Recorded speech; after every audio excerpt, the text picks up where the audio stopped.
This is Dan Lawson for the Alliance for American Manufacturing. I'm in Skowhegan today. I'm going to be talking with Jeremy Martinez, small business owner of the Skowhegan Press out here. Jeremy, can you tell me a little bit about your business first?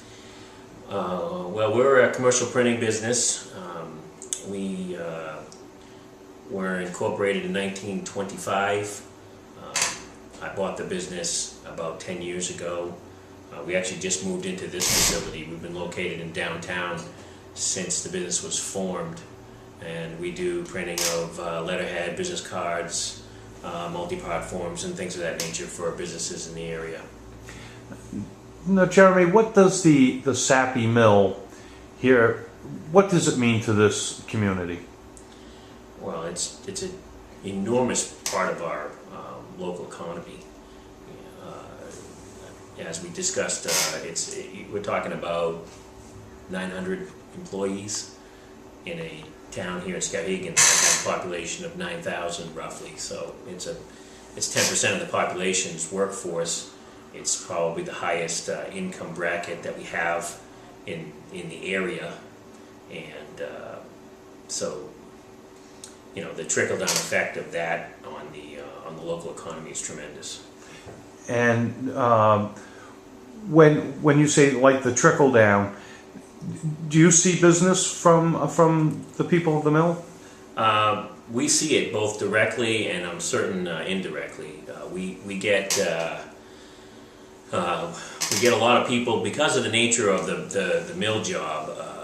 At least here in this mill, the mill workers are working a swing shift, which usually is something like a 3-on, 3-off type thing. So they've got a lot of days off every week in a row. They've got more income than the average consumer. So a lot of these guys are starting businesses on the side. Some of them just do these things part-time. Some of them actually do launch into a full-time business and leave their job at the mill and open up a productive new entrepreneurial enterprise here in the area. And we've got a lot of folks that have done business with us over the years that fall in both those categories. And then we also get, without any question, because we're primarily business to business, we don't see a lot of direct consumers in here, but we get a lot of indirect because those folks are buying services from a lot of the other businesses in the area that are our customers. So we get both direct and indirect benefit from the mill. Now, what do you think would happen to the community and basically the small businesses in the area if that mill was to close because of the order situation? I think in Skowhegan and in the entire county, I think the effect would be devastating. It's definitely the biggest employer in the county and the highest per capita income in what's one of the poorest counties in the entire country. It's difficult to estimate but I think disastrous would be a fair word to describe the impact that would happen here. I'm not even sure if a business like ours would survive. We employ about 7 people. It's mostly family, but just to pay the overhead and project what potential losses would be as other businesses around us start to fail, it would be very difficult. What do you think would happen to the tax base in the community? Well, I'm not an expert on taxes, but there's no question that a business the size of Sappy's is supplying a huge portion of the tax revenue to a town like Skowhegan. So we'd be looking at massive reduction in services and probably an increased tax burden to both the businesses and the homeowners in the area, which would come, of course, right in the heels of a huge economic downturn. So that's a double whammy that would be pretty tough for the town to swallow. And do you think the people that would be laid off from there or displaced from there, would they stay in this area or would they have to leave the state to find work? I don't see very many of them being able to find jobs right now. With the mill operating, it's hard to find a job. People are, unemployment nationally is at all-time highs, and it's certainly not any better around here. And not to mention, if you're accustomed to surviving on that kind of income, and you've got a personal debt load that requires it. I don't know that. Well, I know there are going to be very few, if any, opportunities for a guy to leave that mill and find anything that would be close to the kind of salary that he's making.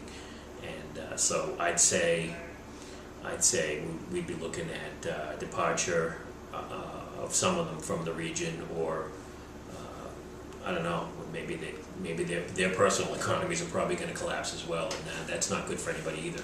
Now, right now we have this trade case ongoing with Sappi and New Page and the United Steelworkers and Appleton Paper. If you were able to give a sentence to the people that are going to make the decision on this, what would you like to tell them? Well, I think we need to support the American economy. That should be the first and foremost, above and beyond, what benefits foreign manufacturing. I understand that not all of these mills that we're talking about are owned by American businesses, but they're employing Americans right here in our states. And to have those things closing while we're paying to support economies overseas that don't. It's bad enough that these foreign countries are not required to operate according to OSHA and other basic safety requirements that we deal with here in the state, and people are not safe in these environments. They're operating at standards that have been outlawed here in our country for more than 100 years. And then the economic and picture so different in these other countries. And I think it's time we stand up for our own people and do what we can to keep the jobs here and keep a level playing field. Jeremy, I want to thank you for your time. I really appreciate you taking the time out of your day to talk with us. Thank you. Glad to do it.